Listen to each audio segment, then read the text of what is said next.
Chittagong city কর্পোরেশনের mayor doctor Saadat Hossain বলেছেন, জুলাই গণঅভ্যুত্থানের শহীদরা শুধু একটি সময়ের প্রতীক নন, তারা গণতন্ত্র, ন্যায় ও মানুষের অধিকার প্রতিষ্ঠার সংগ্রামে চিরন্তন প্রেরণার উৎস।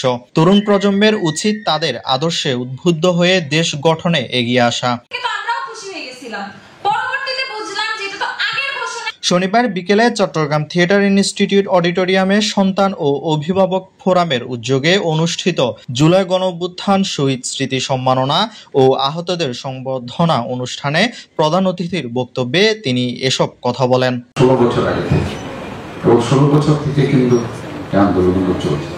অনেক ছেলে মারা গেছে, অনেক ছেলে পা হারিয়েছে, অনেক ছেলে গুম হয়েছে, নির্যাতনের শিকার হয়েছে। আয়োজিত অনুষ্ঠানে জুলাই গণঅভ্যুত্থান শহীদ স্মৃতি সম্মাননা ও আহত সংবর্ধনা কমিটির চেয়ারম্যান অধ্যাপক ডক্টর মোহাম্মদ আব্বাস উদ্দিন এর সভাপতিত্বে অনুষ্ঠানে উপস্থিত থেকে বক্তব্য রাখেন চট্টগ্রাম প্রিমিয়ার বিশ্ববিদ্যালয়ের উপাচার্য অধ্যাপক নসরুল কাদির, চট্টগ্রাম প্রেস ক্লাবের সদস্য সচিব সাংবাদিক জাহিদুল করিম কোচি, চট্টগ্রাম মেট্রোপলিটন সাংবাদিক ইউনিয়নের সভাপতি মোহাম্মদ শাহনেওয়াজ সহ শহীদদের অভিভাবকরা। সংগ্রাম করতে গিয়ে গুম, হত্যা, নিপীড়নের মধ্য দিয়ে দিন কাটিয়েছেন, তাদের সবাই প্রতি শুভেচ্ছা।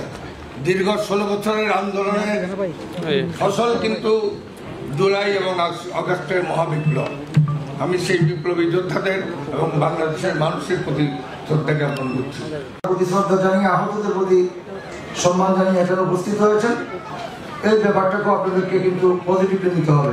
তিনিও জুলাই যোদ্ধা, কিন্তু তার কথা আমাদের মানতে হবে। Apart from the city mayor, আমি পৃথিবীর নিকৃষ্টতম নিষ্ঠুরতম ফেসিবাদের বিরুদ্ধে জুলাই আগস্টে বিশেষ করে এবং 17 বছর ধরে যারা আন্দোলন করে নিষ্ঠুর নির্যাতন, গুলির মুখে বুক পেতে দিয়ে এক সাগর রক্ত দ্বারা সূচনা করেছিলেন বাংলার সবুজ জমিনে, সেই শহীদদের প্রতি আমার অন্তরের অন্তঃস্থল থেকে গভীর শ্রদ্ধা জানাচ্ছি।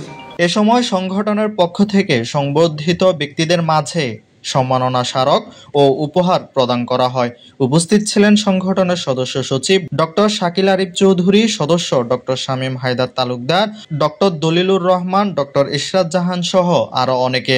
অনুষ্ঠানে বক্তারা শহীদদের প্রতি শ্রদ্ধা জানিয়ে তাদের স্মৃতি রক্ষায় আরো গবেষণা ও সচেতনতা বৃদ্ধির আহ্বান জানান। এই জুলাই আন্দোলনটা কারোর বাপের না, এটা সমগ্র বাংলাদেশের জনতার।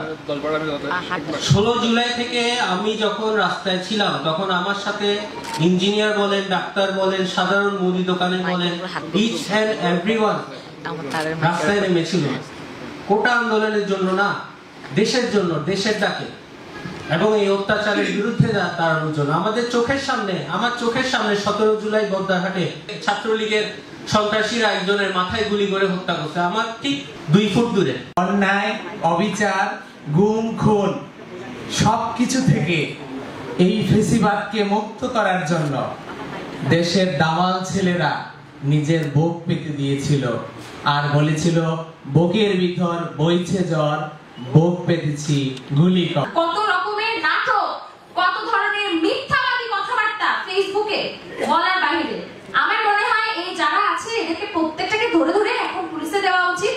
এবং সেই সাথে আমার মনে হয় সাথে আরো তাদেরকে যদি সম্ভব হয়, তারা তো বুঝবে না, তাদের ব্রেন নাই, তারপরে একটু বলা উচিত। Desk report, Chittagong news.